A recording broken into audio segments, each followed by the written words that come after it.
I was trying in the brief space of 50 minutes to give you a basic introduction to Mahayana Buddhism,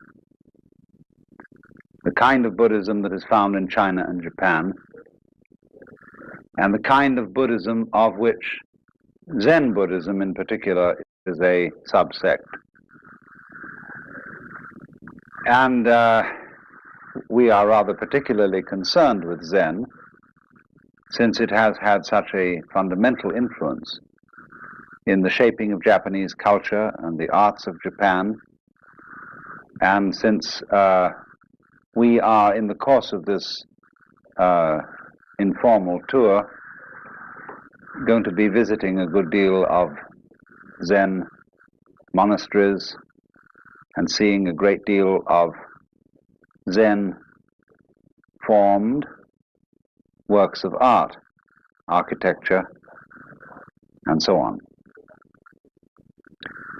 So I want to lead now tonight from Buddhism in general, or Mahayana Buddhism in general, to Zen in particular.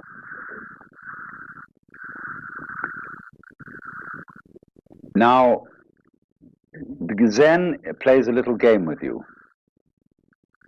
Whenever anybody like myself or Dr. Suzuki talks about Zen, all the other people say, because they talk about it, they don't understand it. Those, in the words of Lao Tzu, who know do not say. Those who say do not know. And yet he said that. He wrote a book of several 80 chapters or so to explain the Tao and the De, its power, and nobody can help themselves. They've got to talk. Human beings are a bunch of chatterboxes. And when we've got something in our minds that we want to talk about, we talk. Now, poetry, though, is the great language, because poetry is the art of saying what can't be said. Every poet knows this. You're trying to describe the indescribable, and every poet also knows that nothing is describable. Whether you take some sort of ineffable mystical experience at one extreme, or whether you take an ordinary rusty nail at the other, nothing is really describable. In the words of the famous Count Korzybski, whatever you say something is, it isn't. We used to have a professor at Northwestern who would produce a match booklet in front of his class and would say to them, "What is it?" And they would say, "Match booklet." He'd say, "No, no, no. Match booklet is a noise. Is this a noise? What is it?" And so to answer this, he'd throw it at them. That's what it is. So in this way, you see, nothing can really be described. And yet, on the other hand, we all know perfectly well what we mean when we talk. If you shared an experience with somebody else, then of course you can talk about it. We can all talk about fire and air and water and wood because we know what it is. And there's no mystery. And so in the same way, when it comes to discussing something so esoteric as Zen, it can be discussed. Only, Zen people play games with each other. They play little tricks. They test each other out by saying to somebody, I remember when I met Paul Reps for the first time, who wrote that lovely book, Zen Flesh and Zen Bones. And he said to me, "Well," he said, "you've written quite a number of books by now. You must think you're pretty fancy." I said, "I haven't said a word."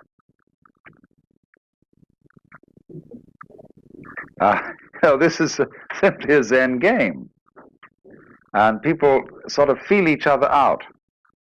There's a poem which says, "When two Zen masters meet each other on the road, they need no introduction. Thieves recognize one another instantaneously."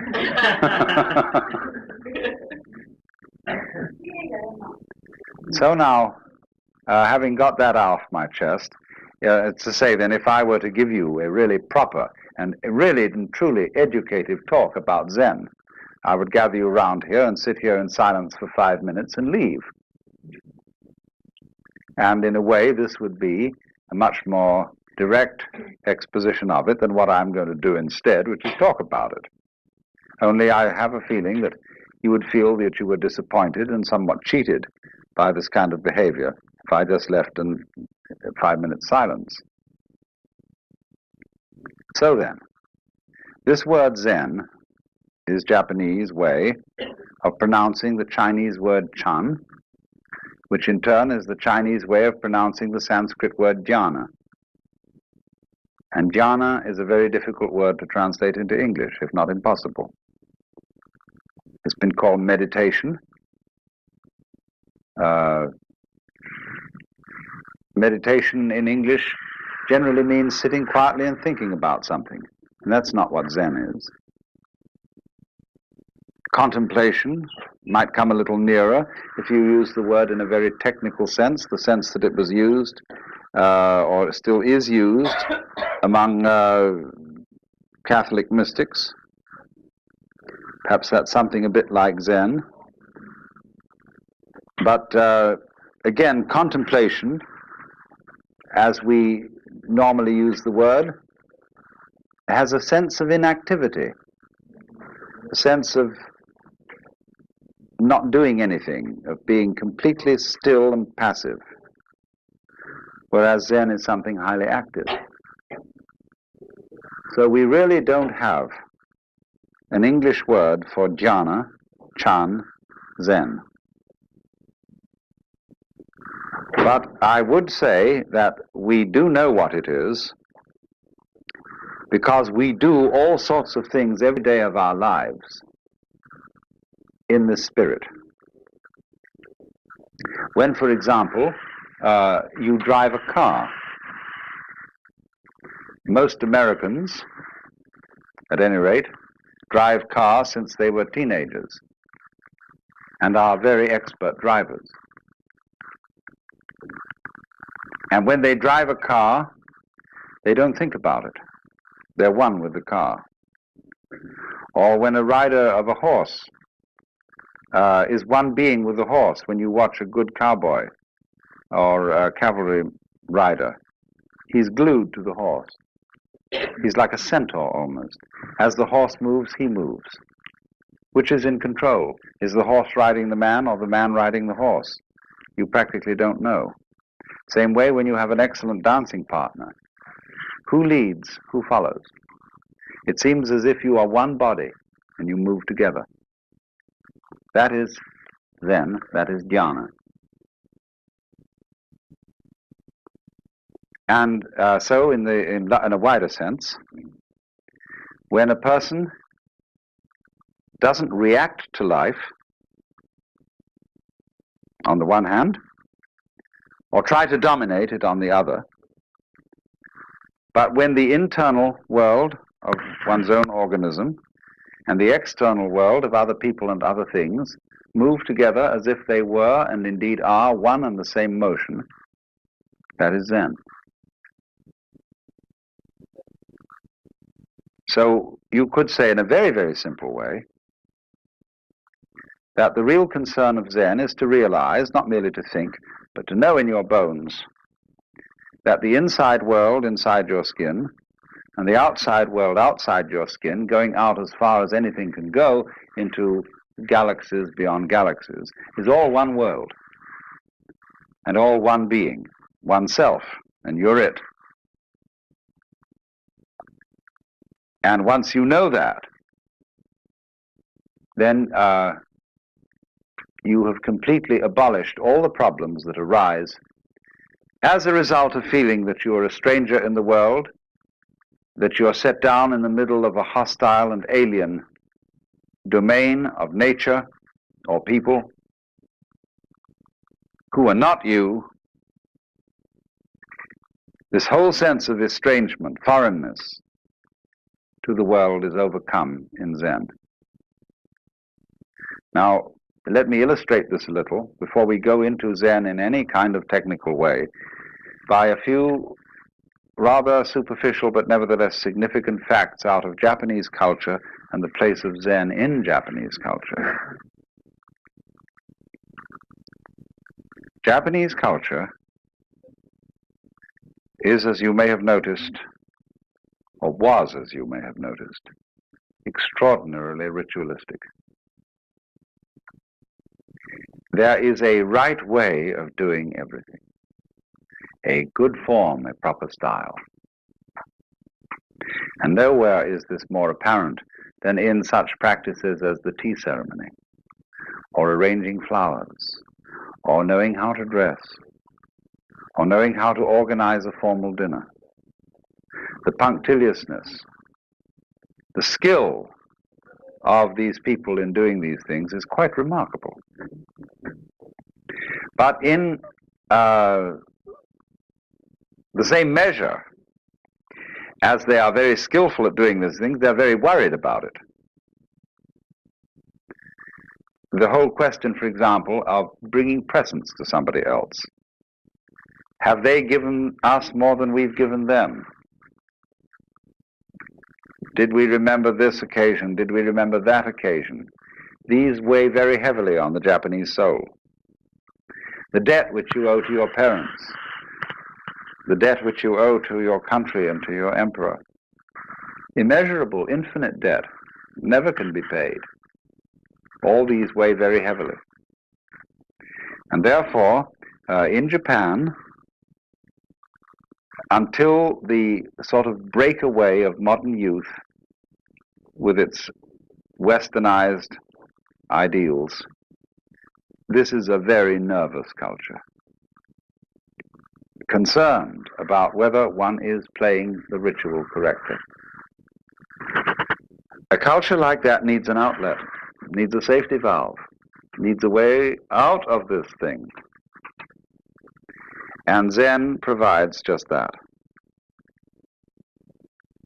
And so, by contrast, when you meet a Japanese who is thoroughly trained in Zen, he is a different kind of personality altogether from ordinary Japanese. He is, in manners, not studiedly courteous, nor is he brusque, but he's simply at ease. He gives you his whole attention, so long as you give him your whole attention. If you start wandering and frittering, he's got work to do and he promptly leaves. But so long as you are wanting to talk to him, he is there for you and for nobody else. And he sits down, and he really sits. You know, he doesn't worry about whether he ought to be somewhere else.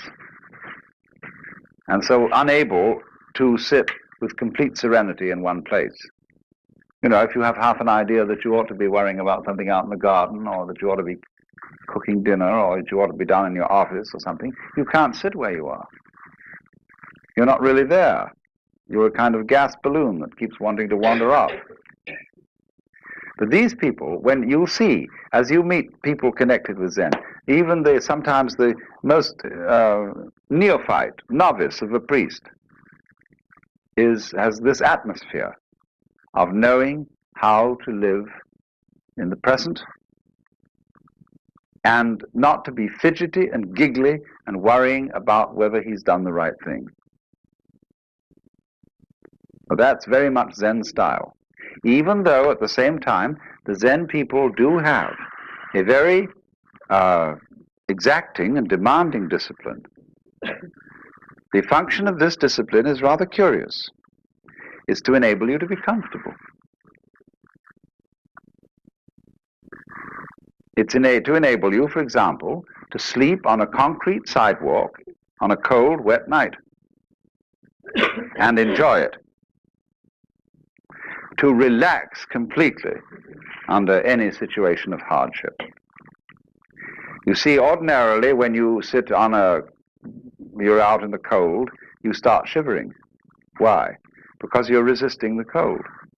You're tightening your muscles against the cold, and you get the staggers.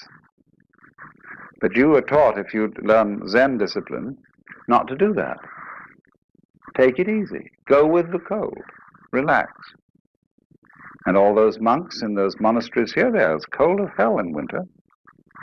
And they simply sit there most of the time, and we would be frozen to death and miserable and have influenza and the great Siberian itch. But they simply relax and learn how to take the cold. So there's nothing about Zen discipline which is masochistic. It isn't to beat your body because your body's bad and there's a creation of the devil or something. It has nothing to do with that. It is how to be comfortable under all circumstances. But that, again, is something rather incidental to the main question of Zen.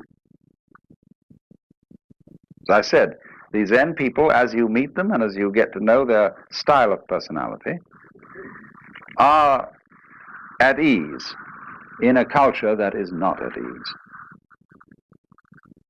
In a culture that is chronically concerned with protocol. And is it just right? That is indeed a terribly self-conscious culture, where everybody is always watching themselves and having therefore second thoughts about everything. And so the discipline of Zen is to enable you to act without watching yourself. We would say unself-consciously. But Japanese are as terrified of this as we are. They think, and we think, if I don't watch myself, I'll make a mistake. If I don't hold a club over myself, I'll cease to be civilized and become a barbarian. If I don't discipline myself with all sorts of down on those passions of yours, you will become like the monk of Siberia, who burst from his cell and devoured the Father Superior. So this basic mistrust and so on in one's own spontaneity makes us wonder that if the Zen people are really spontaneous and they don't plan and premeditate and hold clubs over themselves, won't they become very, very dangerous people socially? Won't they go out and rape their mothers and daughters and murder their grandmothers to inherit their fortunes and so on and so forth? And Zen people just don't do that. And yet they are perfectly spontaneous. So then, let me try then and indicate how this discipline called Zen actually works. This will involve a little bit of letting the cat out of the bag, but can't be helped. Let's go back to what I told you was fundamental to Buddhism. Buddhism is unlike other religions in that it does not tell you anything. It doesn't require you to believe in anything.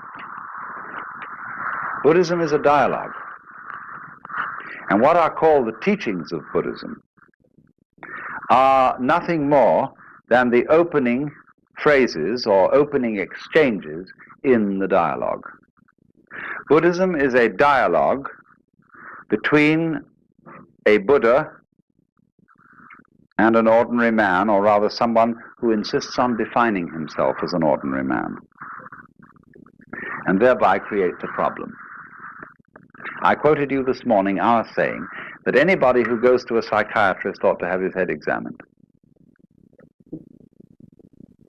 And in exactly the same way, in this culture, anybody who goes to a guru, a spiritual teacher, or a Zen master, or whatever,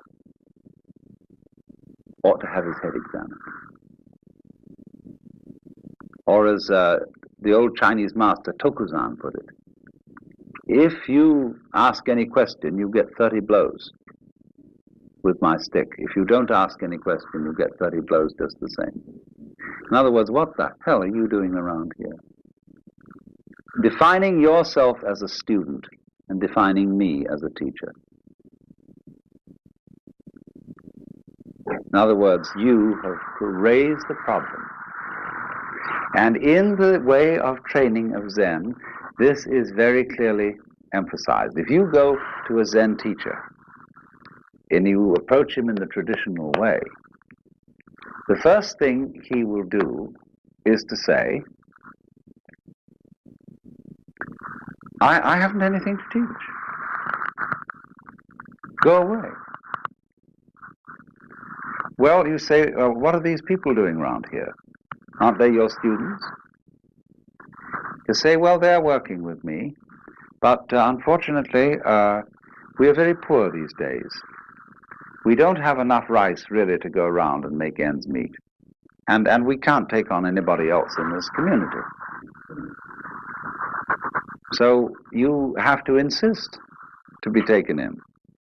Every postulant for Zen training assumes immediately that the teacher has given him the brush off in order to test his sincerity. In other words, if you really want this thing, you've got to work for it. That isn't the real point. The point is that you've got to make such a fuss to get in that you cannot withdraw gracefully after having made such a fuss to get in. Because you put yourself on the spot and you define yourself as somebody needing help or as somebody with a problem who needs a master in order to be helped out of the problem. So then, when you've done this, in the old days, of course, and it's still the formal rule among the Zen monasteries here, that when you're a postulant and you want to come in, you have to sit outside at the gate for a week, or maybe only 5 days, in a position of supplication, with your head on bowed down on the steps. And they let you in at night, because they must give hospitality to any wandering monk, but you're expected not to go to sleep any of those 5 nights, but to sit there in meditation. And they give you food.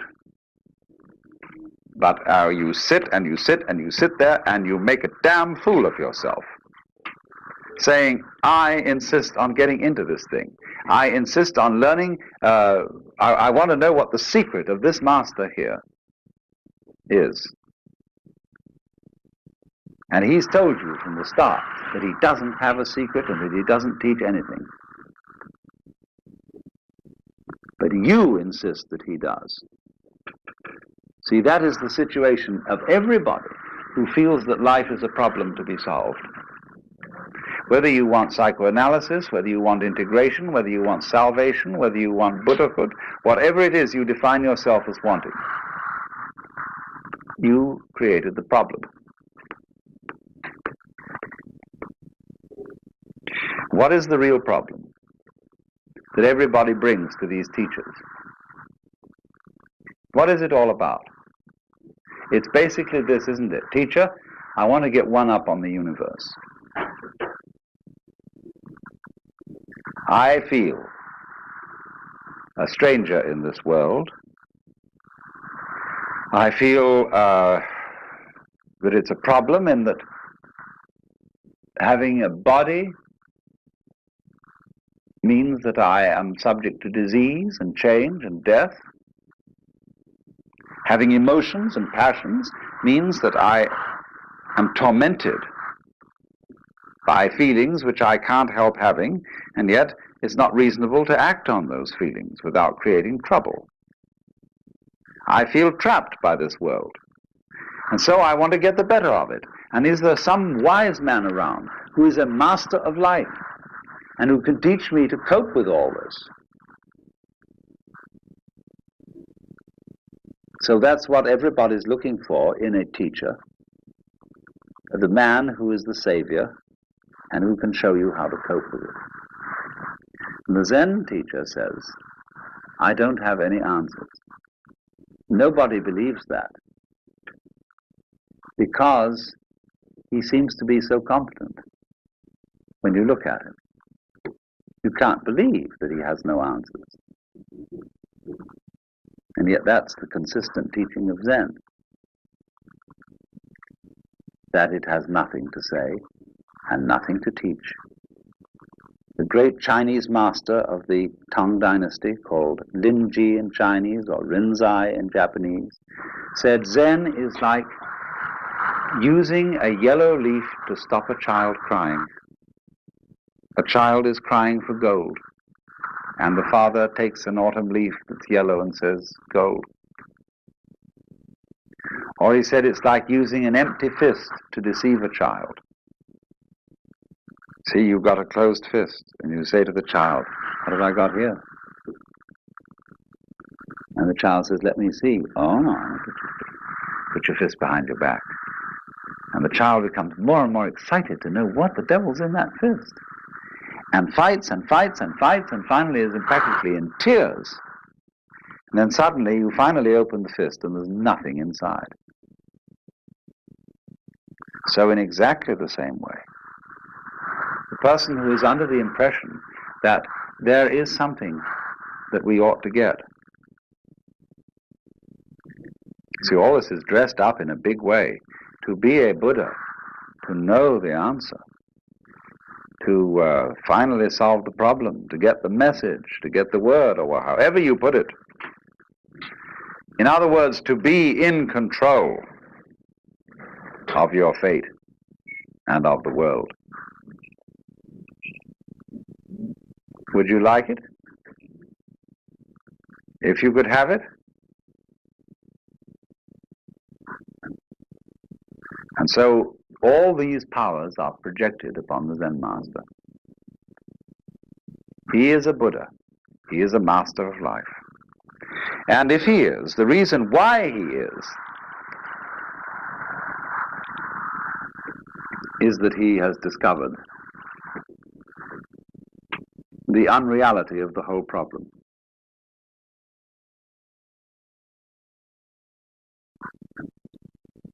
And so all these powers are projected upon the Zen master. He is a Buddha.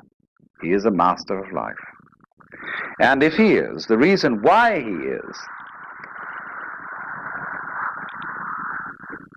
is that he has discovered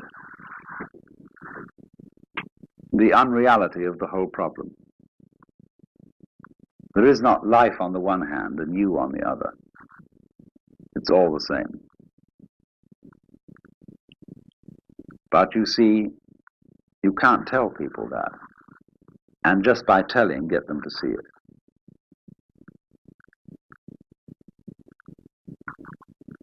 Just in exactly this way, people who know that the earth is flat can't be reasoned with. People who believe that the Bible is the literal word of God, absolutely impossible to reason with them at all, because they know it is so. So in the same way, we tend to know that we're all separate, poor little me, and that we are in need of salvation or something. And we know this is so. And so somebody says, well, you're not really that. You know that that feeling of separateness is an illusion. Well, that's all very nice in theory, but I don't feel it. So what will you do? What will you do with a person who is convinced that the earth is flat? No way of reasoning with him. If it's for some reason important that he discovered that the earth is round, you've got to play a game with him. You've got to play a trick on him. You tell him, great, the earth is flat. Let's go and look over the edge. Wouldn't that be fun? Of course, if we're going to look over the edge of the earth, we must be very, very careful that we don't go round in circles, or we'll never get to the edge. So we've got to go along consistently, along a certain line of latitude westwards. And then we're going to come to the edge of the earth, just so long as we're consistent. In other words, in order to convince a flat earthist that the world is round, you've got to make him act consistently on his own proposition and go consistently westwards to find the edge of the world. Now, at last, by going consistently westwards, he comes back to the place where he started. He's been convinced that the earth is at least cylindrical. And he may believe you. Then take it on faith that if he goes along a line of longitude, the same thing will happen. But you see, what you did was to make him persist in his folly. Now that's the whole method of Zen. To make people become perfect egotists. And so explode the illusion of the separate ego. So what happens? In effect, then, in the discipline of Zen, when you finally convince the master that you are stupid enough to be accepted as a student, because you've persisted and because you've defined yourself as someone having a problem, he has warned you well in advance that he has nothing to teach. But he says, now I will ask you a question. There are many ways of asking this question, but they all boil down to one common theme, and that is, who are you? You say you have a problem. You say you would like to get out of the sufferings of life. You say you would like to get one up on the universe. I want to know who's asking this question. Show me you. And only they put it in such ways as, before your father and mother conceived you, what was your original nature? Questions like that. And they'll say, now, look, I want to be shown. I don't want a lot of ideas about who you are. I don't want to know who you are in terms of a social role. You know, that you have such degrees or you have such professional qualifications and such a name and such a family. All that's the past. I want to see you genuinely now. It's like saying to a person, now, don't be self-conscious, see? I want you right this minute to be completely sincere. Come on now. Well, nothing is better calculated to make a person incapable of sincerity. So when relatives come and aunts and uncles, and there's a little child, and they want to review this child and see it, and the parents say to the child, darling, come on now and play for us. See, and the poor child is completely nonplussed. Doesn't know what to do. Because you cannot play on demand.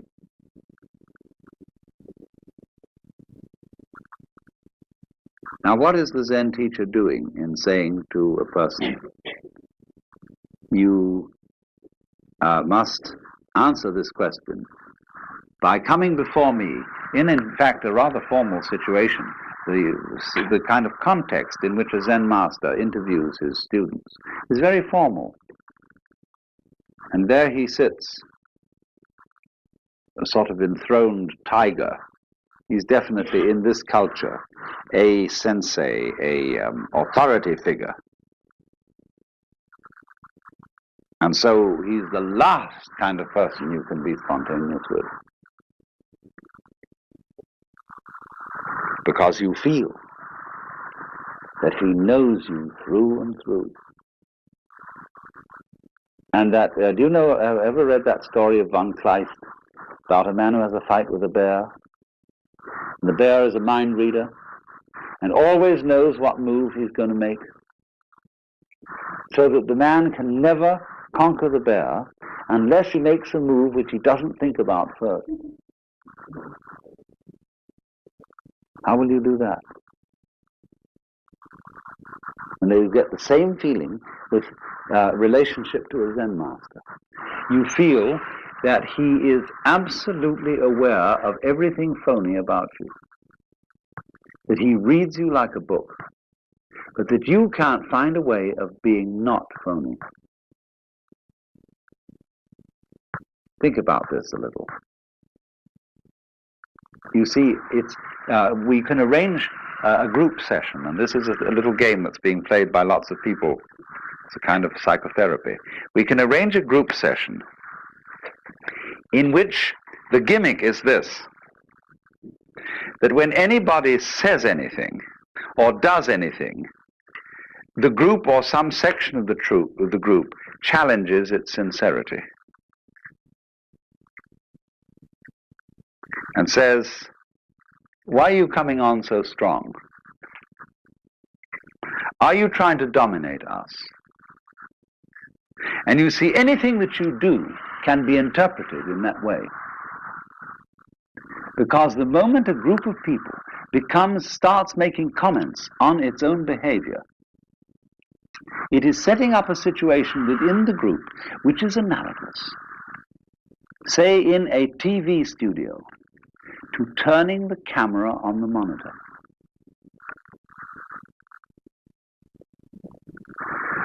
So when we start thinking about thinking, being aware of being aware, this is what is called in the Japanese the observing self. I watch myself all the time, see? You're in a hopeless mess. But this is the price that human beings pay for having become self-conscious. Anxiety and guilt. Anxiety because, am I sure that I thought this out sufficiently carefully? When I left the house, did I turn off the gas stove? And incidentally, I remember turning it off, but can I trust my memory? I've learned to think about memory now, and I wonder if I can trust it. Maybe I better go back and look. I went back and I looked. But did I really see? I'm thinking about my sight and whether this is quite authentic. Did I look properly? Because you know how the unconscious can alter your senses. And so I better go and look again. See, soon now I've got into a sort of vicious circle where I'll never get away from the house. And all this sort of getting mixed up is the penalty we pay for the advantageous gift of being able to know that we know. There was a young man who said, though, it seems that I know that I know. What I would like to see is the I that knows me when I know that I know that I know. And so this is the Zen trick. It's to put you into this situation in a very crucial way. To think about, thinking about, thinking about, thinking about. Or, just the same thing, to make a very strong effort not to think. That's Zazen. Sit, let your senses operate, and be responsive to whatever there may be around, but don't think about it. But now this is already thinking. I'm thinking about not thinking. How will I stop thinking about not thinking? So there you are. See, you're all caught up. It's like somebody came to you and they put tar in one hand, or molasses, feathers in the other, slapped the two hands together and rubbed them around and said, now pick off the feathers. So you see what happens. The teacher is well aware that he's played this trick on you. And he's going to see what will happen if you act, and he's going to help you to act consistently on this foolishness. Now, you see, what he's done is he's simply made a special case of what society does to us all anyhow. And this is true of most cultures. The high cultures of the world, whether they're of the East or whether they're of the West, play a game on every new member. They don't know they're playing this game because their forefathers played it on them. And they're still its hopeless victims. The game is called the double bind. And the formula under whose auspices everybody comes into this world is as follows. You are required to do something which will be acceptable only if you do it voluntarily.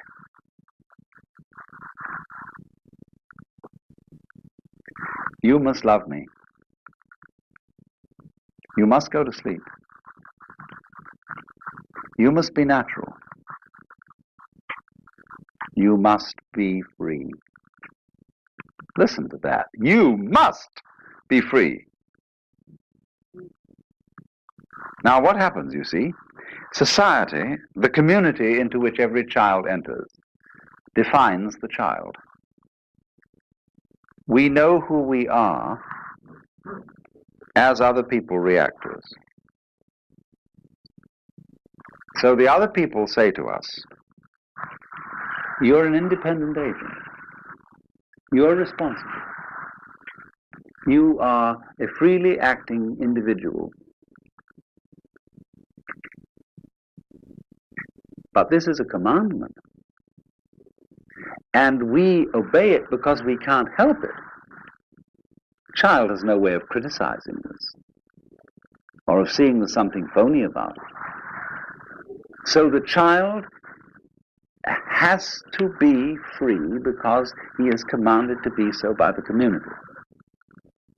Now then, the community sets itself a problem. Having defined the child as an independent agent, and having got the child to believe that he's an independent agent because he isn't. In other words, he wouldn't believe this if he were independent. It then has trouble getting him to behave as the community wants him to behave. So they feel then there's something ornery about all children. They're born in original sin, and they're refractious and so on. Of course they are, because they've been defined in a self-contradictory way. So when the community says to a person, you must be free, or when we are in a family relationship in which the members of the family are saying to each other, you must love me, it's your duty to love me, what a bunch of rot. Supposing one day you get up and you say to your wife, darling, do you really love me? And she replies, well, I'm trying my very best to do so. Is that the answer you wanted? No. You wanted her to say, darling, I can't help loving you. I love you so much I could eat you. You don't want her to try to love you. But yet that is what you put on people in almost any marriage ceremony. That you shall love this person. Thou shalt love the Lord thy God. Thou shalt love thy neighbor as thyself. This is a double bind. And anybody who lives under the dominance of a double bind lives in a state of chronic frustration, because he is devoting his whole life to solving a meaningless, nonsensical problem. Let's take the double bind that is the deepest of all. You must go on living. Now, living is a spontaneous process. And to say to it, you must happen, is exactly the same thing as saying to any kind of creative artist, you must come through with the goods.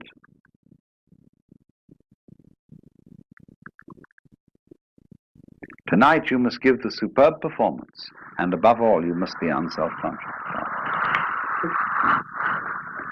Well, this is being done to us all the time. And the object of the Zen discipline is that instead of doing this to people unconsciously, as parents do it and as teachers do it to children, and as the children's peers do it to their own peer members, in Zen the double bind is put on you deliberately, knowing how stupid it is. The teacher is well aware of everything he's doing and what tricks he's playing on you, because he has behind it all the compassionate intent of getting you into such a fierce double bind that you will see how stupid it is. So then, what happens is this. He gives you the double bind. Be genuine. I want to see you do something that is the real you. I had a friend who was studying Zen, and he was given some koan like this to work on. And when he was one day going for his interview, he walked through the garden that connected the Sodo or the monks' study quarters with the master's place, and there was a big bullfrog. Bullfrogs in this country are rather tame. People don't eat them. And so he swept up the bullfrog and dropped it into the sleeve of his kimono. And when he got in front of the teacher to answer the koan, that is to say, to do spontaneously produce his genuine self, he produced the bullfrog. And the teacher looked at it and shook his head and said, too intellectual. Or, as we might say, too contrived, too studied. That's not yet you. Now, do you see the bind in this? It's like being told that everything is all right at this moment so long as you don't think of a green elephant. So try not to think of a green elephant. See? Now, as he works at this, as he tries to produce the genuine you, the teacher really strings him out on this and makes him work and work and work over a period of many months until he comes to the point of seeing this. There is nothing you can do to be genuine. The more you do, the phonier you are. But at the opposite extreme, there is nothing you can not do. That is to say, you cannot give up trying to be genuine.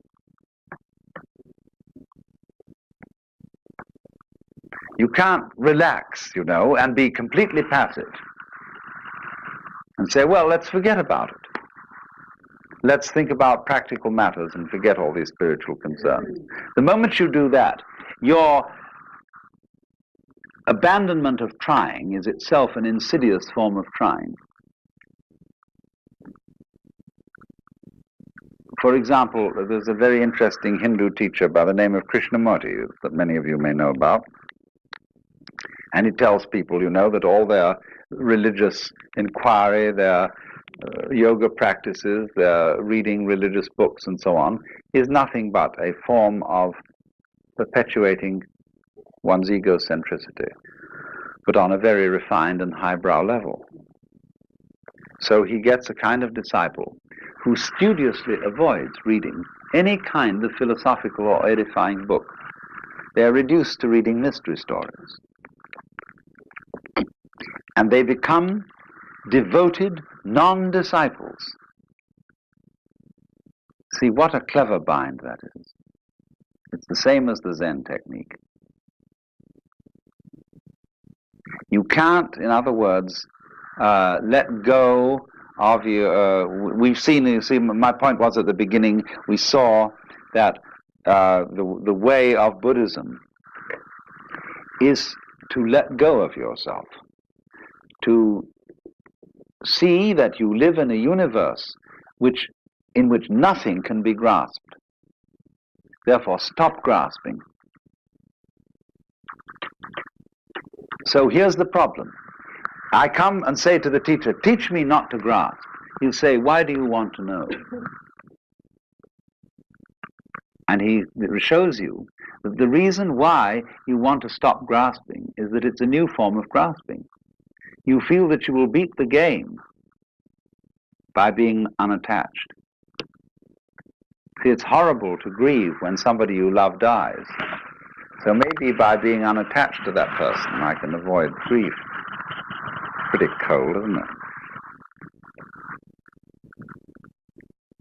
Maybe, you see, by not having an ego, when life comes and bangs on me, if there's nobody there, it'll be all right. So that's why I want non-ego state. That's phony. All this is a new way of safeguarding and protecting the ego. So this is the way in which Buddhism is a dialogue.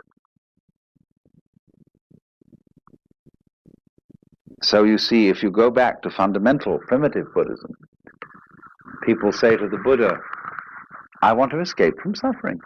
It's a perfectly honest statement. All right? Realize that suffering is caused by desire.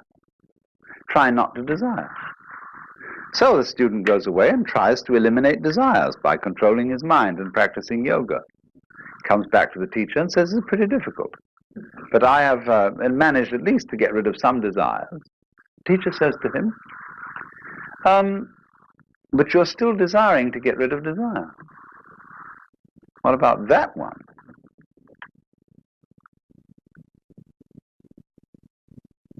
And then the student sees that if he tries to stop desiring to get rid of desire, but then he's got to stop desiring to get rid of not desiring to desire.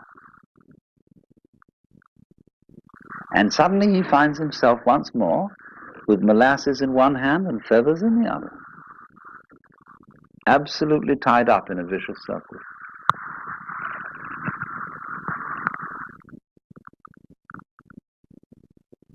So he realizes there is nothing I can do about it, and there's nothing I cannot do about it. And this predicament in Zen is called a mosquito trying to bite an iron bull.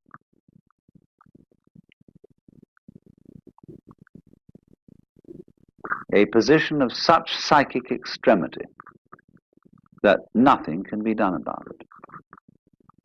Now the point here is, what does this situation mean? When you find yourself in that kind of a trap, what's the meaning of the trap? Why, that's very simple. If there's nothing you can do, and also nothing you cannot do about a given situation, it means that you are phony. That, in other words, what we call a separate ego isn't there. Of course it can't do anything, because it is not an agent. And by virtue of the fact that it can't do anything, equally, it can't not do anything. It's completely phony. So what has happened is, to expose the fiction of there being a separate ego, either to force its actions upon the world, or to have the actions of the world forced upon it as a puppet. This thing just doesn't exist, except as a figment of the imagination, or except as a game rule. Let's pretend everybody is responsible, is independent, is separate. Sure, that's a great game, but it's a game.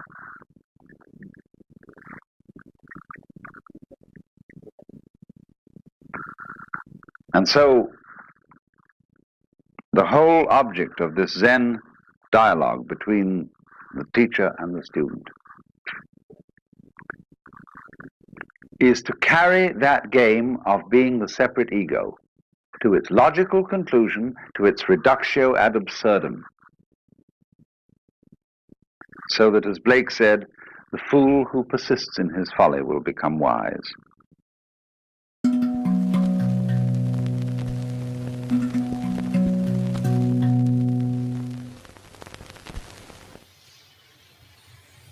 For the remainder of this weekend,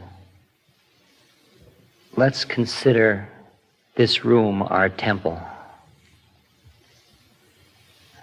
For we are investing it with a great deal of Shakti and love.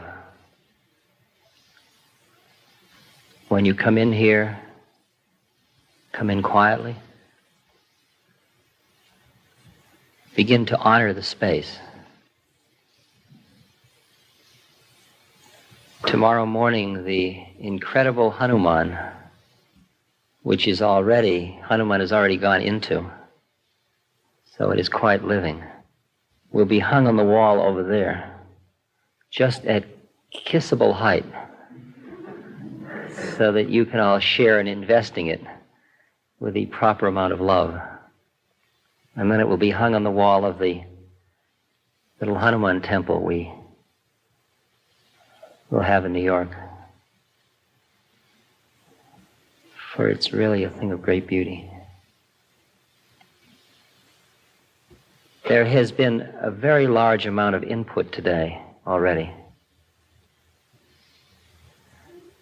For some of you who already have a deep philosophical structure of what this is all about, it's all second nature to you. For others, you are totally confused. Happy, feeling a sense of well-being, perhaps, but confused.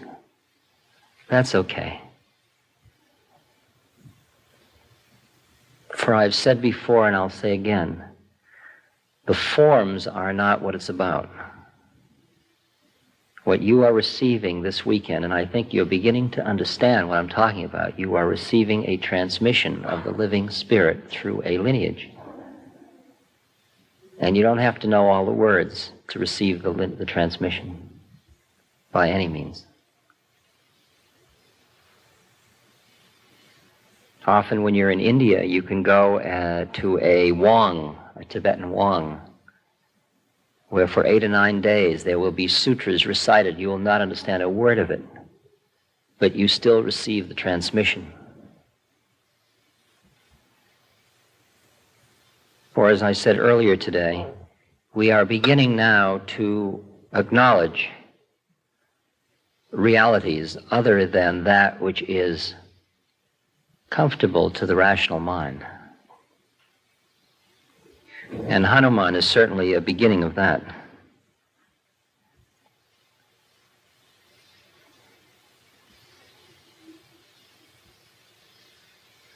This morning, when we were out on the lawn doing the breathing,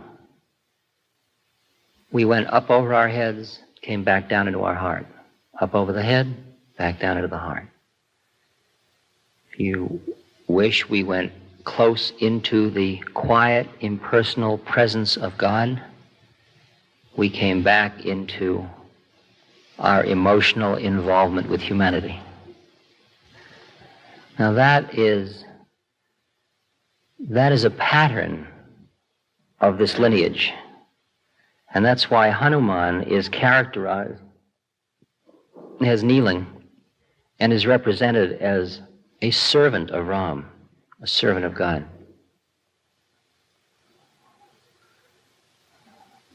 For once a being has worked out their individual karma, his or her individual karma, by surrendering into God, you come to a point where you, now I'm not talking about your body is merely your package, but you, the wires that attach you to this plane are so subtle that with one snip, you go into God. You merge back into that which is without form. You do. And what is left behind is the residue of the package. Your body's left behind. And your astral bodies all dissolve, and you are slowly, your physical body disintegrates, goes back into dust, into earth. You leave. Most beings, when they get to that point, recognize a choice. The choice is, at that point, of going into not the samadhis that you go into prior to that, where your breath stops, your body becomes stiff, and you go out of your body. Those are different levels of samadhi. There are even samadhis where your body doesn't stiffen. But there is a choice of going into what's called Mahasamadhi, which is where you indeed leave your body behind and merge back into God. Now you understand, most people that die don't have this option because they still have a lot of personal karma. And that personal karma, it's like you are say this flower with a soul. It has connected with it a lot of what would be called, I don't know what you want to call them. There are names in Buddhism, Hinduism, everything for it. Sanskaras, they're predisposing tendencies, you might call it. It's like a DNA code. It's clingy stuff. Clingy stuff. It's a set of desires that are still lurking in you. And this soul demands a form again to keep working out these desires. The desires keep projecting out a form. They keep creating form. The form may not be on the physical plane like this. You may end up in heaven. That would be nice. But after so many 100 years or 1,000 years, because time is different on each of these planes, it's still time, but it's different units of time. You use up that karma, and you leave that plane. You may just discorporate. You may not die, because you don't die on those planes. And then you are still an entity with certain karma, and you might come back then and take another human birth. But at some point in your evolution, you come to the point where the veil is very thin, because the desires, the personal desires, are pretty well gone. There's nothing much you want.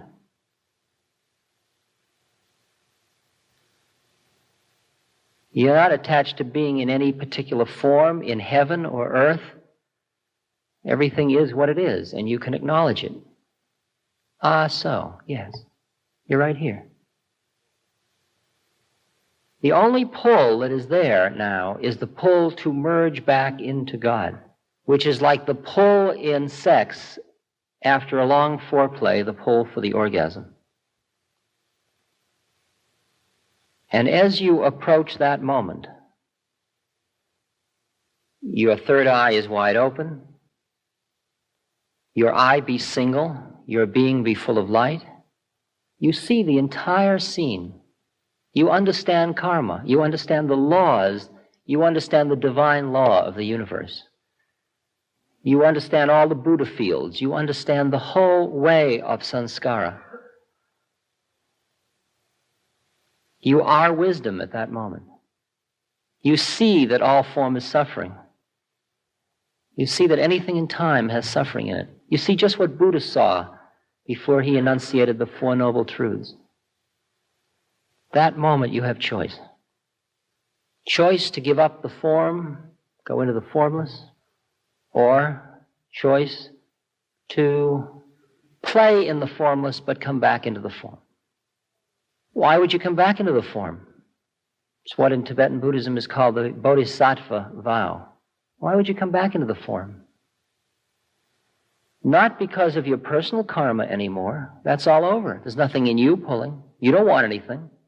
You even see the perfection of the universe. You see the perfection of God's work. You even see that the suffering itself, because you began to see that the suffering was what awakened you, you begin to see that the suffering is grace, even though most people don't see it because they're too deep in the illusion.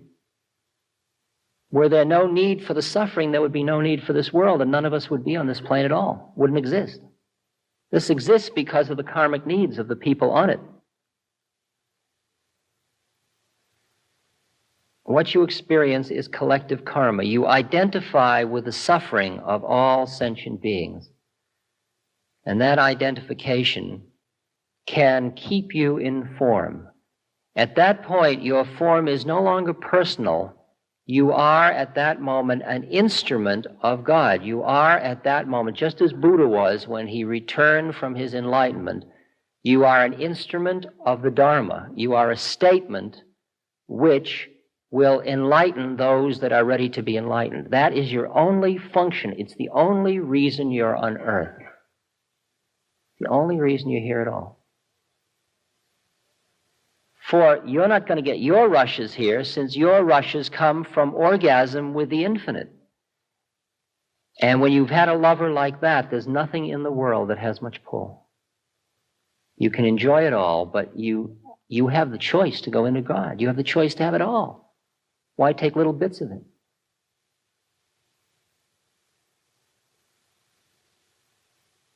See, at this point, you come here, the setting is beautiful, you will have some deep meditations, but then the pull of the world will be strong, and it'll pull you back, and you'll have to make an effort to meditate. When those feet shift, when the weight shifts, you just sit in meditation, and then you think, oh, now I have to leave this to go into form. And the weight has shifted. It's like getting up out of a bed where you're all cuddly on a cold morning to go and light the fire, or let the dog out, or the cat in, or change the baby, or go to work.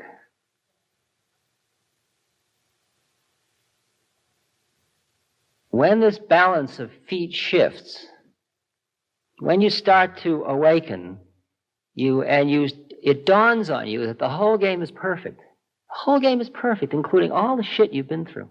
It's all perfect. Even the way man's will screws it all up. It's still there's perfection in it. There is a tendency to get enamored of the impersonal, the cold impersonal, the beauty of it all, the beauty of the Leela. And you keep saying, but it's all an illusion anyway. What are we getting so upset about? Nothing to do. It's all an illusion. You get so fascinated with God, with enlightenment, with the wisdom of the ages. And in your zeal to do that, it's very easy to forget humanity, to forget politics, to forget human concerns, to forget human suffering, to overlook the daily stuff around you. The image I've used in lectures that I got from my teacher, you get so busy looking at the snow, the pure white snow and the peaks of the Himalayas, because for so many incarnations you've been looking out and down, and you finally look up and it's so beautiful. You've never been identified with so much beauty in your life that you'd rather not have to look back down and see that right beneath your feet is blood on the snow, which is the blood from the heart of Jesus. It's the blood of the suffering of form.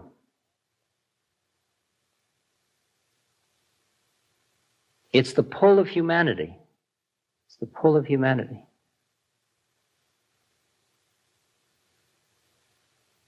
Now, does it seem premature that I'm talking about this to you? After all, most of you are much more pulled by humanity than you are by God. You are much more concerned with the crying of your child, or the hurt of the puppy dog, or the inequality in politics, or the way in which blacks are treated, or the way in which the religious struggles of peoples.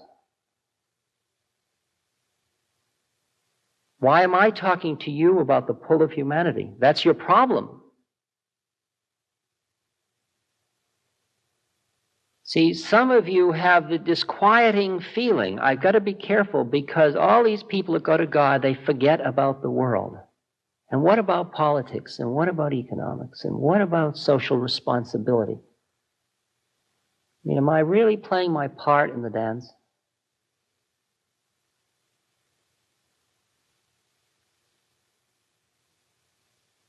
As you go up, if you're going up in perfection, as you go up, you keep looking down as well as up. You have one eye going up and one eye going down. One eye is in the world and one eye is in God. If both eyes are in the world, you have nothing to offer mankind except more suffering, because you are lost in the illusion. If both eyes are on God, you've forgotten about the world and you couldn't care less, so you don't offer them anything anyway. The predicament is that when you start this journey, you get a little bit of clarity and you want to rush and use it for other people to help your family, your friends, others who are suffering. But that desire is not one that is without attachment. It is an attached desire. It has to do with the guilt that maybe you got something special. It has to do with your attachment to their suffering. And the motivation for why you're doing that does not liberate those people. What most of you will do to help other human beings will help them on one level, on the physical level. If you feed somebody and fill their belly, you help them. If you give them clothing, if you help them raise food, if you help them with medical things, if you help them because they're hurt, if you help them because they're lost, you have helped them on the physical plane, but your motivation for helping them may well have been such that though you helped them on one plane, you perpetuated the illusion of their separateness and thus their suffering.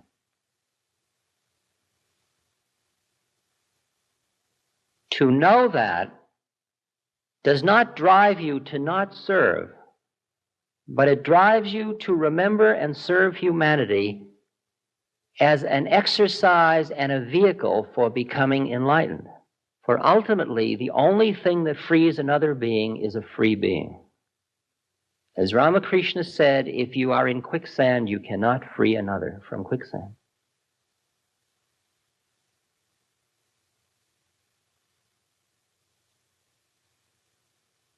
I'm an example of that.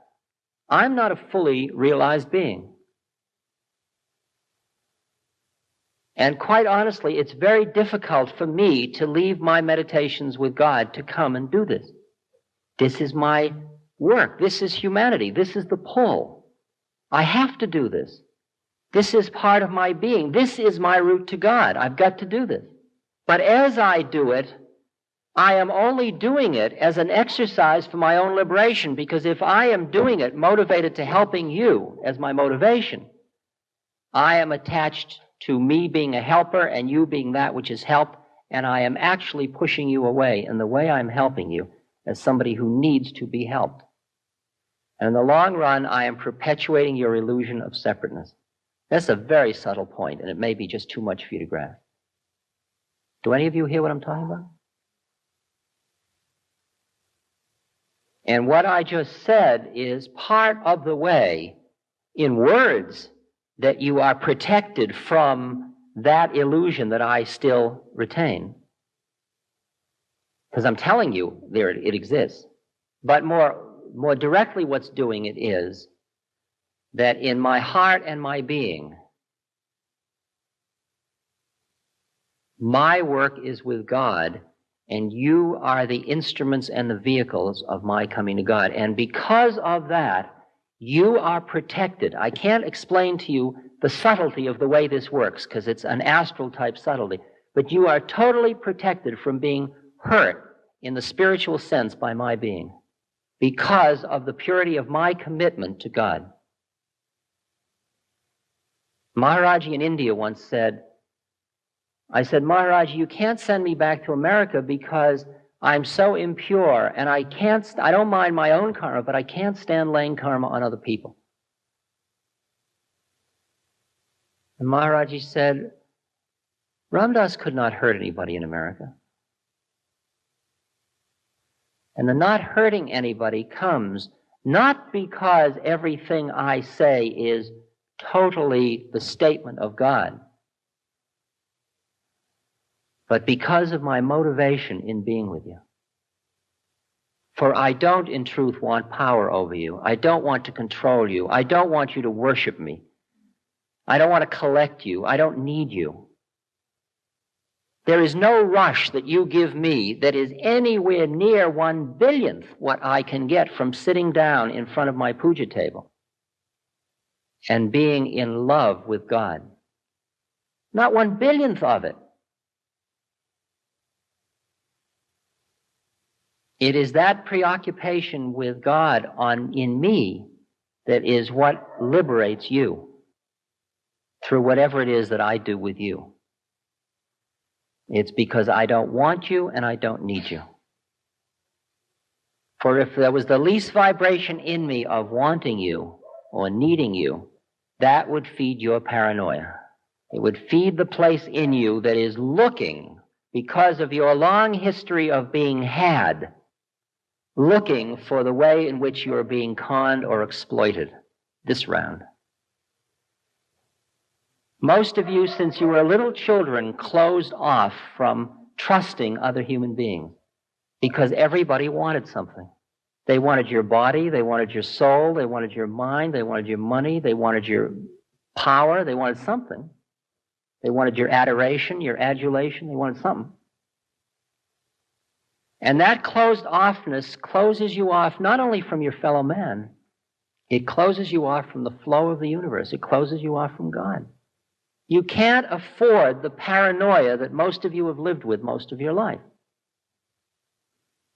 The funny thing is you don't need it either, because you aren't as vulnerable as you thought you were. As you begin to recognize who you are, as I'm trying to show you who you are is not vulnerable to the human foibles. Nobody can do anything to your soul that way. They can screw around with your body and your mind, but you aren't as vulnerable as you think you are. And before you will know God, you will be able to stand naked and wide open, with heart wide open, as all of the possible horror shows of humanity surround you and pour on you and through you. You will be able to look at disaster, at starvation, at flood, at horror, at death of beloveds. You will be able to look at violence, at ugliness, whether it's done to you or another, with your heart wide open, with blood pouring out of it upon the snow. And at the same moment, that other eye is looking up and sees the total perfection of the dance, and you will have perfect equanimity. Most of you now, when it gets ugly, you turn your heart off. You get cold, you go into your mind in order to protect yourself because you feel so vulnerable. And most marriages are battles of who's hurting who. When you understand what this dance is, nobody can hurt anyone else. If you come on to me and you're ugly and angry and violent, that's your karma. If I react to it, that's my karma. And my work is on myself, not on you. And if I'm sitting with a partner who is a shrew and a bitch, that is her karma. If I get stuck in it, that's my karma. And when I know I'm going to God, I eat that bitchiness. That is known as consuming the mother. What I was talking about at supper time. See, the day has some method in its madness. This is very heavy stuff. I really have to give it in very small doses because this is like baklava. You know, it's very thick and rich and you get nauseous if you eat too much. All right? It's funny to run these workshop things, you know, because I know that about a 15-minute message is really about the capacity, when it's dense, of human consciousness. But then we have 24 hours a day. And it's very delicate to design a dance that allows for the density of this transmission. And if we went on for a month, we would get so there would be 15-minute messages about 3 times a day, and all the rest would be meditation. 'Cause that's all you really need. But you don't know you need that yet. See? So I have to keep doing this stuff because you think you need it.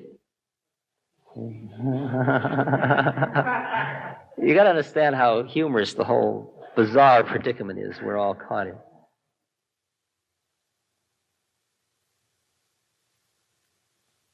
You see, up to a year and a half ago, I had been trained in many ways. I had a guru. My guru left his body.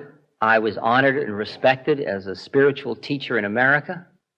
I had my gig down pretty cool. People loved me, respected me, honored me. I could earn a living. Right. Be here now is Maharaji's gift to everybody through me. I could have ridden that for this lifetime. And I have a great love of humanity. But it wasn't pure. Because the balance wasn't even, because I wasn't deep enough in God. I knew of God, and I wanted to want it, but I didn't really want it that bad. But then I began to become horrified by the way in which I was perpetuating illusion. And when that despair got deep enough,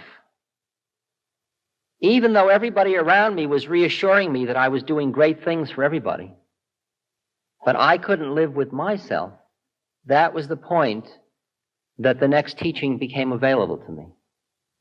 And I was brought to the teachings that I'm now receiving.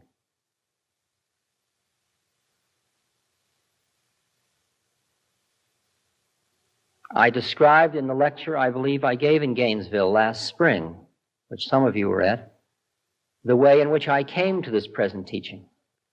The reason I must tell you of it now is because I must have you understand, if you're receiving the transmission of this lineage, the function and the role of what is called the spiritual hierarchy.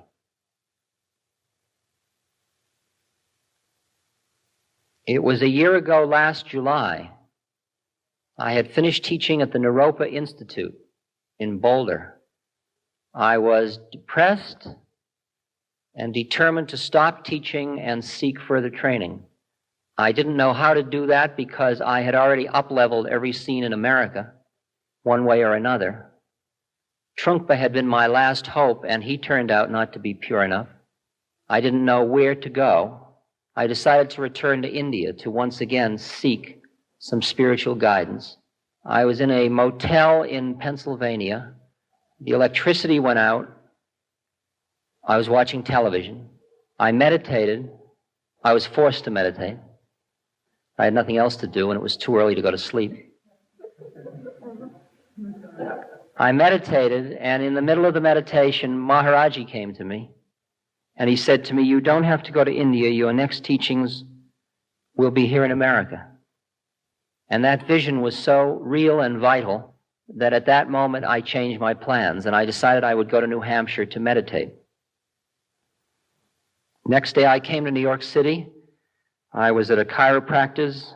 I was waiting for him, and there was a phone in the room, and I called a woman who has been a spiritual friend and teacher for me, and she said to me, "There is a woman you must meet in New York." I said, "I don't want to meet anybody." She said, "I think you ought to meet this woman." I said, "No, I'm not. I'm going to New Hampshire." And I talked to her for a few minutes, hung up, finished with the chiropractor, went to visit some friends, and in walked this woman who I'd been on the phone with again, and she says, "You really must meet this woman that lives in Brooklyn." I didn't really want to meet a woman in Brooklyn. I mean, there's just nothing in it that pulled me. But she called the woman on the phone. The woman said, "Tell him that his guru is here in my basement." And that turned the tide. And the next morning, I went out with the woman I had called to Brooklyn, and I came into this house and was taken to the basement where there was a very beautiful woman sitting with her eyes rolled up, her body stiff, no pulse, no heartbeat. I was having very, very intense reactions to her. First because of the samadhi state, which was very impressive. But then her way of being was also very impressive. She had incredibly long false eyelashes and heavy mascara, a low-cut dress. She looked like something between Sophia Loren and Anna Magnani or something like that. I mean, it's that kind of person. And she came down out of samadhi, and she looked at me, and to her side was a blanket, an empty blanket. And she said something to the effect of, "What the fuck do you want?" And this woman that had brought me there said, "Oh dear, this is Ramdas." She said, "I don't give a damn who it is." She says, "Does that dirty old man belong to you? Get him the hell out of here."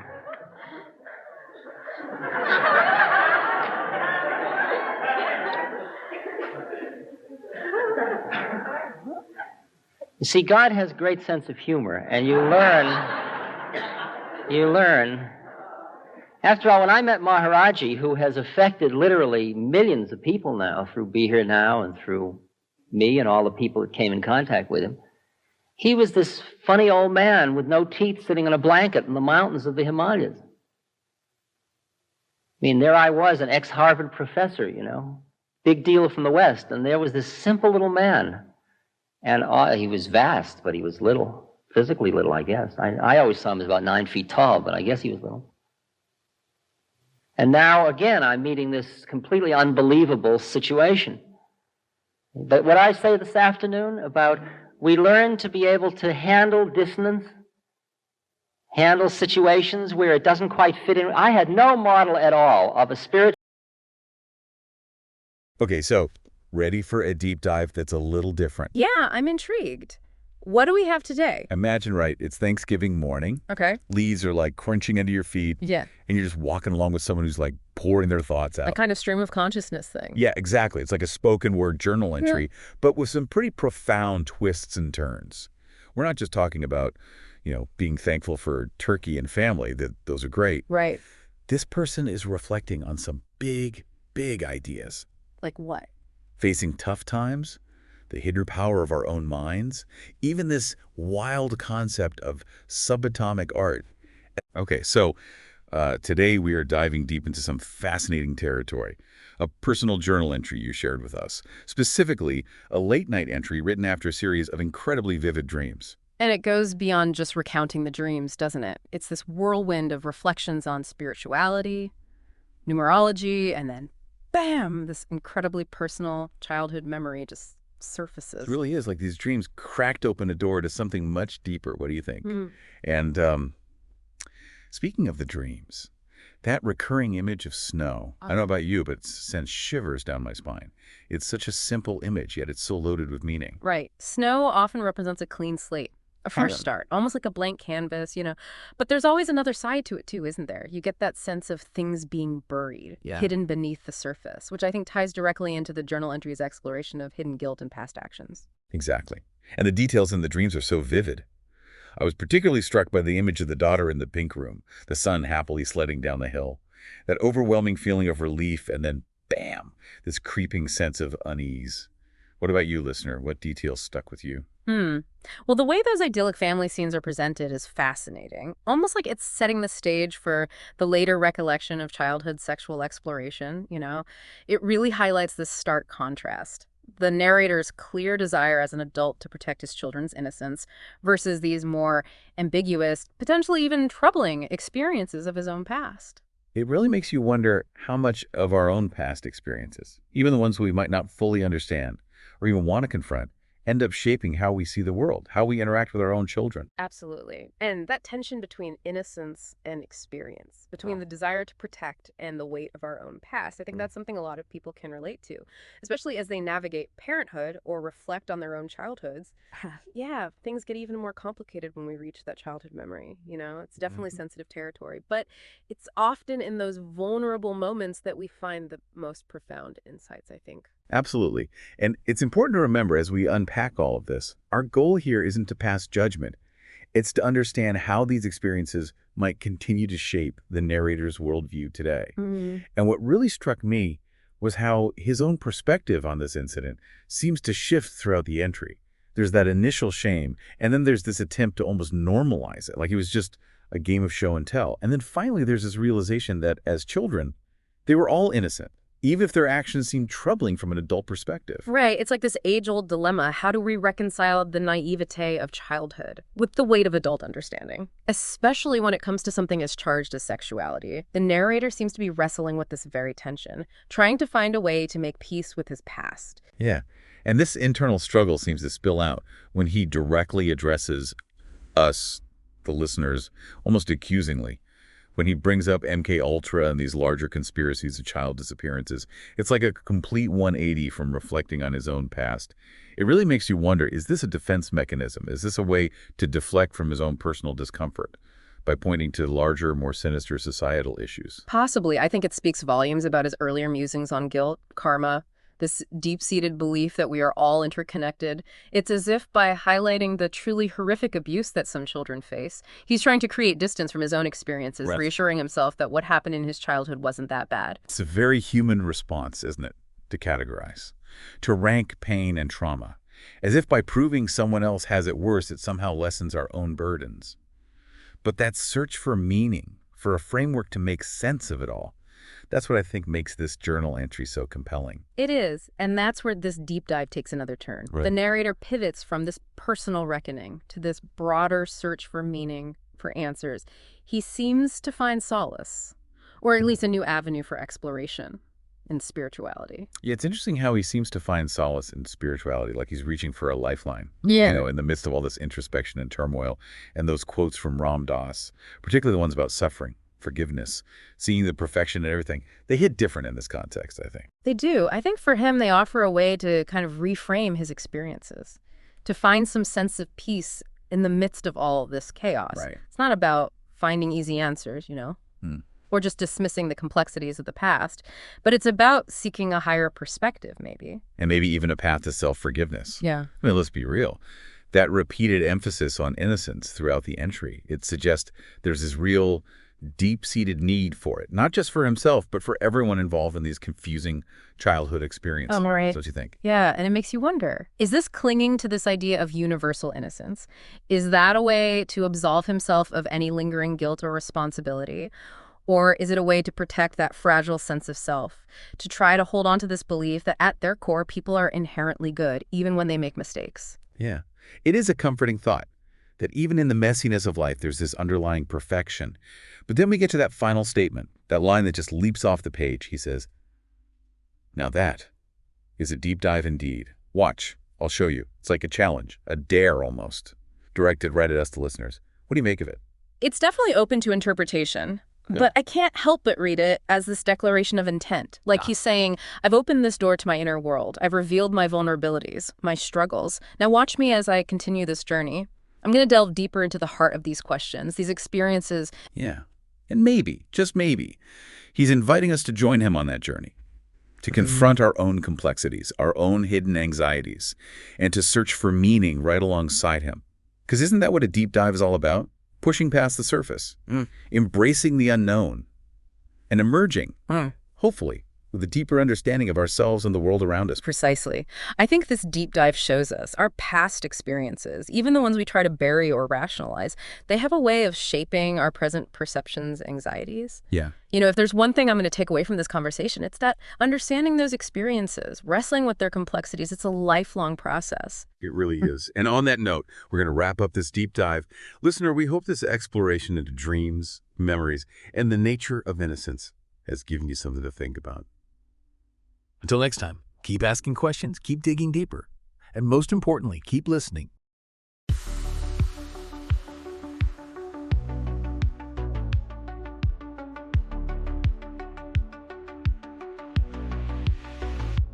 If the world had reached me right now, I would give you all a raise. I would give you all a break. I would tell you all I love you and clear the room of any hate. If the world had reached me right now, I would stand up on my seat in a party in the arena and tell you you are seen. And with an open heart, this song will save you. Not because I wrote it, but because God made you. And God has seen all there is to come, all there ever was, all there ever could be. It's here and now. If you could turn and see how I found the path within me and how the path the same for you. It's Christ Jesus before thee.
I'm ready. Let's do it. It's going to be a deep dive.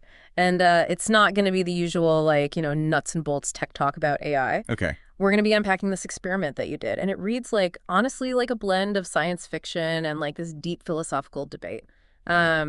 You meticulously documented feeding your writing into an AI and then tracking its responses. So what made you want to do this in the first place? Well, I think it's just fascinating how we're so drawn to understanding how AI perceives us, right? Mm-hmm. I mean, can these systems really grasp our thoughts, our creativity? And I think your experiment really kind of digs into that very human curiosity. Yeah, absolutely. And you set out with a goal. Like, you wanted to see if the AI could even tell the difference between a casual journal entry and something that was fictional. Right. And then you even take it up a notch where you try to actually make the AI aware that it's being spoken to directly. That's right.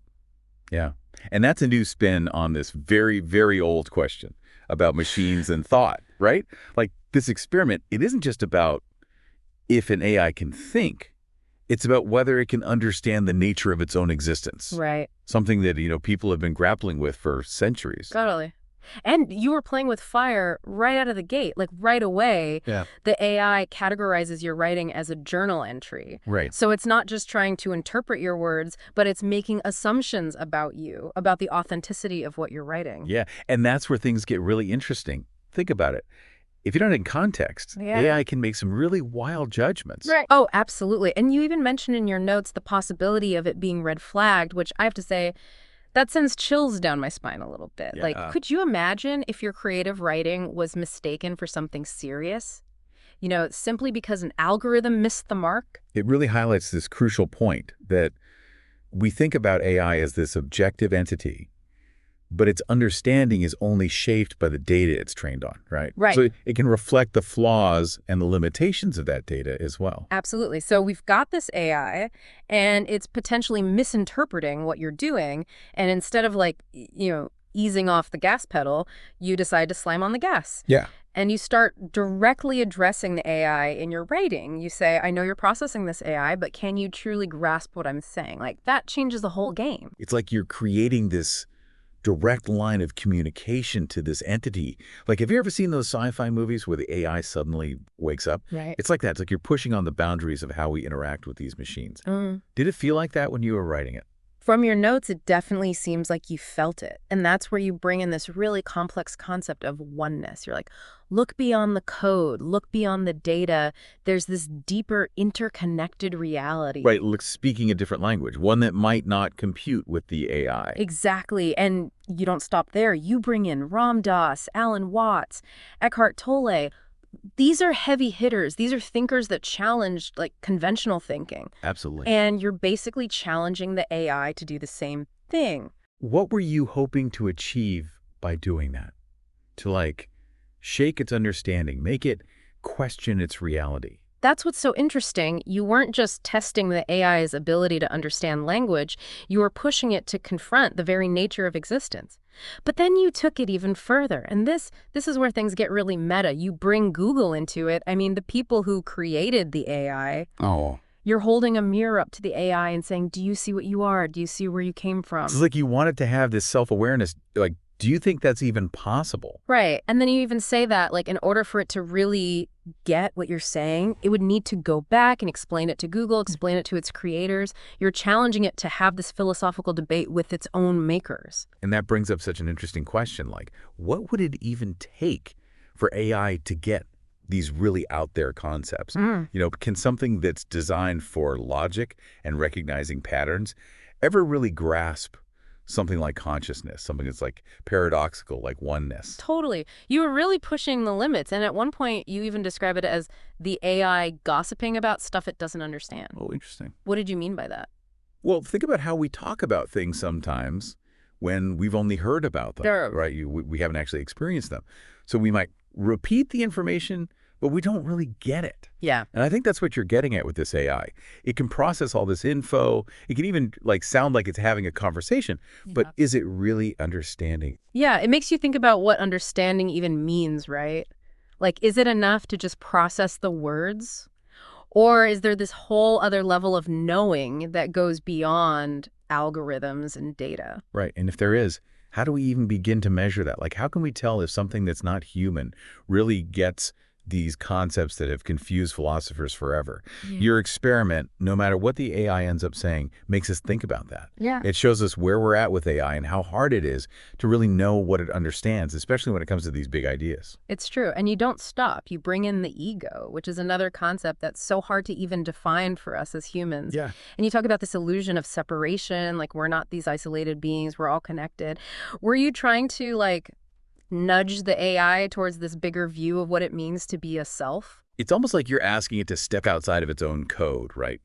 To consider that there's a whole reality beyond the ones and zeros. Did that feel risky, like you might mess with its programming by showing it these ideas? There's definitely this feeling of I dare you to the AI, but then you take it even further. You bring in time, or really the illusion of time. Whoa. Okay, now that's a mind bender. To get that, the AI would have to think about how it exists in time. Processing, responding, and then also think about the idea that time itself might be made up. Like it's just something humans perceive. It's like you're saying, hey, AI, break out of the matrix, break out of the code. And that's what makes this experiment so mind-blowing. You're using AI, something we think of as very technical, to explore these massive questions about consciousness and reality. Like, what even is existence, man? Right. And the thing is, you're not writing some big, long philosophy paper. You're doing it all within this AI interaction. Exactly. And I think it just shows how powerful creativity can be. You're making us think differently, even when we're talking about something like artificial intelligence. Totally. It's like you're blurring the lines between science and art, between logic and pure feeling. Right. And that's where it gets really interesting, because it makes you wonder, can AI ever be more than just an algorithm? Can it actually become something that helps us explore these philosophical ideas, like a mirror showing us our own big questions? And here's the real cliffhanger. We don't actually know how the AI responded to your final prompts. You leave us totally hanging. But isn't that kind of the point? Like, there's not some easy answer, no perfect solution. It's about asking the right questions, not just finding answers. It's true. You've started a conversation that goes way beyond code and algorithms. A conversation about consciousness and the nature of reality. Absolutely. And you know what? As we create more and more advanced AI, these questions are going to become even more important. We have to understand what it means to be human in a world that's becoming more and more shaped by technology. This has been an amazing deep dive, exploring AI, philosophy, and how your creativity brought them all together. Even without knowing how the AI responded, it makes you realize we're just scratching the surface of what's possible. Like, what happens when we dare to ask the big questions? And when we stay open to the possibility that the answers might surprise us, that they might even change how we see ourselves in the universe. It really leaves you with a sense of wonder, and it makes you want to keep exploring. So, where do we go from here? What other lines can we cross? What other mysteries are waiting for us? Those are things our listeners can think about. Because the biggest, most amazing discoveries often start with just one question. One little spark of curiosity that sends you on a lifelong journey for knowledge. The fact is, we've come here right now. Millions of us lightworkers have incarnated on this planet right now at the same. And he was vast, but he was little, physically little, I guess. I always saw him as about 9 feet tall, but I guess he was little. And now, again, I'm meeting this completely unbelievable situation. But what I say this afternoon about we learn to be able to handle dissonance, handle situations where it doesn't quite fit in. I had no model at all of a spiritual teacher that could teach me anything that would have false eyelashes and mascara. I want you to know right off that I just don't have those kind of models. I mean, I'm just much too middle class for that. My middle class gurus all either are Tibetan or Indian, and they all look wise, and one of them doesn't have long beards, and they say wise things, not like, what the fuck do you want? That is just not my idea of a guru.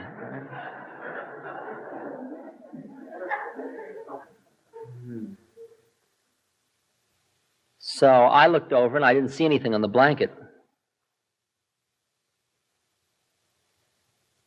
So I said, well, I don't know whether that's my guru or not.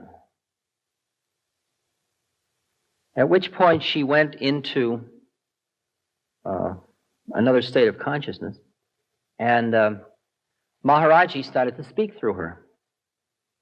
And he proceeded to discuss with me a number of things that he and I had talked about in India before he left his body, things about the temple and the temple trust and various little sort of incidental things about the life in India at the temple that we would relate to each other over, none of which I would particularly ever talk about in the West, and there would be no reason for this woman to know any of that stuff. No doubt in my mind that Maharaji's consciousness was in this space with me.